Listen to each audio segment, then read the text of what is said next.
Salut jeunes pousses, c'est Tom le jardinier. On se retrouve aujourd'hui au jardin pour planter un arbre fruitier.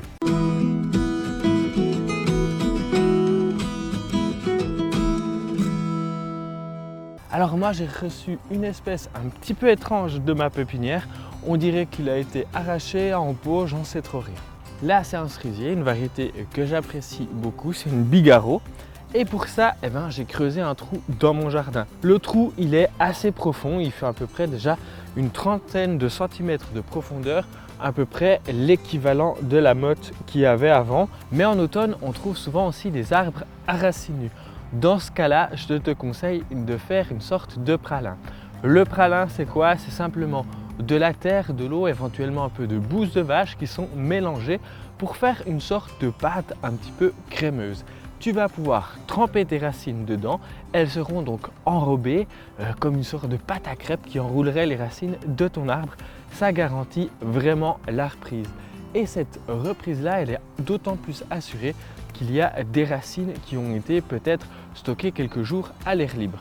Si tu as des racines qui ont été cassées, par exemple par l'arrachage, etc., là, je te conseille vivement de les recouper légèrement avec un petit coup de sécateur. C'est vraiment ce qui garantit la reprise. Concernant mon trou, donc il doit être l'équivalent à peu près de mon arbre fruitier et on va pouvoir le planter, l'arbre fruitier, pas trop bas parce que souvent les arbres fruitiers sont greffés juste en dessus des racines. Là, on a probablement un arbre bastige, il fera pas beaucoup plus de tronc que ça, mais il peut atteindre quand même 1 mètre, 1,20 m de hauteur. Et puis, on a certains arbres qui peuvent être des mi-tiges ou des hautes tiges, dont le tronc peut mesurer jusqu'à 1,80 m. On va donc planter notre arbre à une profondeur certaine, c'est-à-dire que si on a une partie greffée, on va la mettre légèrement au-dessus pour éviter qu'elle ne s'affranchisse. S'affranchir, ça veut dire que la partie des racines soit complètement indépendante de la partie greffée, et puis cette partie greffée elle peut retrouver sa pleine autonomie, s'affranchir en fait de la greffe. Et on perd l'avantage de la greffe qui est donc que ton arbre fruitier, soit il est un petit peu plus vigoureux, soit il résiste mieux aux maladies du sol, etc. etc.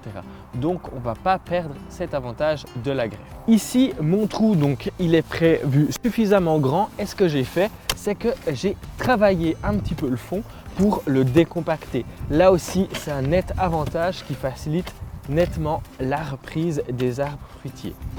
Dedans, quand j'ai fait mon trou, j'ai séparé mon tas de terre en deux.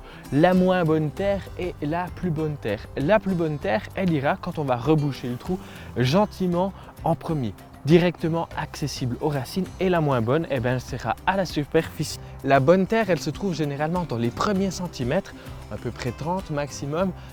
Tout dépend dans la région où c'est que tu habites et le sol que tu as. Elle est généralement plus foncée. Et après, quand on commence à creuser en profondeur, la terre commence à venir un petit peu orange. C'est là qu'on se rend compte que là, on est vers la moins bonne terre. Et ensuite, je vais y planter mon piquet. Alors mon piquet, je ne vais pas le mettre au milieu du trou. C'est là où c'est qu'il y aura mon arbre fruitier. Je vais plutôt le mettre légèrement de côté. Et là, je le mets du côté des vents dominants pour faire tenir mon arbre. Et on va pouvoir gentiment reboucher. Donc ici, ma terre, c'est la terre qui avait avant un gazon. On peut voir qu'il y a encore pas mal de racines. Premier truc que je vais faire, c'est essayer d'enlever un maximum de ces racines pour garantir que notre arbre ne soit pas trop en concurrence puis qu'elle ne chauffe pas, puisqu'on va mettre cette partie-là au pied de l'arbre. Ensuite, là, ma terre, elle est suffisamment noire.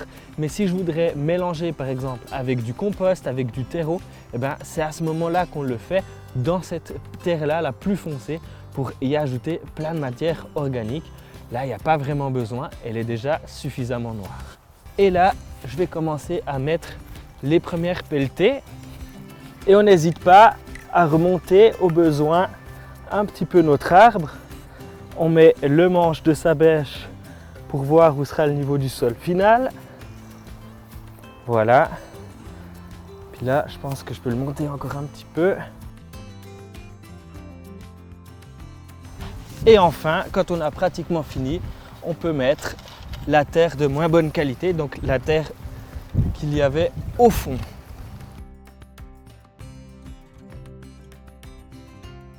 Et ensuite, moi je vais tasser avec le poing, avec les doigts, etc. Et je vais essayer de former une cuvette. Voilà. L'objectif de cette cuvette, c'est quand je vais arroser, eh ben, l'eau sera directement amenée au pied de l'arbre, à ses racines. Avant que je te donne tous mes conseils sur la taille, l'entretien et ce qu'il y a à faire une fois l'arbre planté, je t'invite à t'abonner à ma chaîne YouTube et à activer la petite cloche, comme ça tu es tenu informé de mes prochaines vidéos.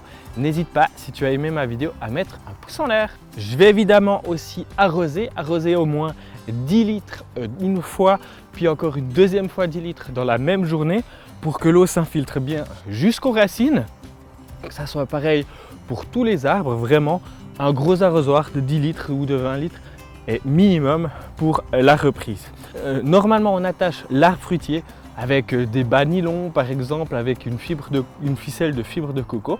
Moi, je ne le fais pas tout de suite, j'attends une quinzaine de jours avant de le faire. L'objectif, c'est que la terre, elle va se tasser, l'arbre va bouger et l'objectif, c'est pas qu'il se retrouve en lévitation complètement en l'air. J'attacherai dans une quinzaine de jours. Un autre conseil, c'est la taille. Alors, quand on a un arbre fruitier à racines nues, on va y faire une grosse taille de sélection des branches parce qu'on a coupé des racines. C'est normal qu'on coupe un petit peu des branches pour équilibrer la partie racinaire et la partie foliaire. Moi, je le fais plutôt au tout début du printemps et je reviens vers des bourgeons qui passent à l'extérieur. On va garder quelques branches charpentières. On va garder plutôt 4 branches, une dans chaque points cardinaux comme disait mon grand-père. Et puis là, on va plutôt sélectionner des bourgeons à feuilles et puis pour pouvoir continuer ces branches charpentières. Mais ça fera l'objet d'une prochaine vidéo. Il est évident que l'on ne va pas laisser notre jeune arbre comme ça une fois planté. Il faudra évidemment bien l'arroser. Donc là, je le conseillais bien l'arroser à la plantation. Mais tant qu'il ne pleut pas, si on a un hiver doux voire sec, on continue de l'arroser. Et le printemps, l'été suivant, il faudra évidemment bien le suivre. Je conseille pratiquement un arrosoir toutes les semaines. Ces arbres fruitiers, normalement, on dit qu'il ne faudrait pas qu'ils produisent de fruits dans les 2 premières années. C'est toujours un petit peu frustrant. Pourquoi? C'est pour qu'ils conservent un maximum de force pour leur système de racines et pour grandir plutôt que faire des fruits. Donc, normalement, on enlève les fruits sur son arbre les premières années. Il va commencer à produire un maximum de fruits d'ici 5-10 ans. C'est là que son arbre sera en pleine forme et sera à l'âge adulte pour produire un maximum de fruits. Voilà, on a fait le tour de la plantation d'un arbre fruitier. Si tu as des questions, n'hésite pas à les poser en commentaire. On se retrouve tout bientôt pour une prochaine vidéo. D'ici là, plantez des arbres, bon jardinage, ciao jeune pousse!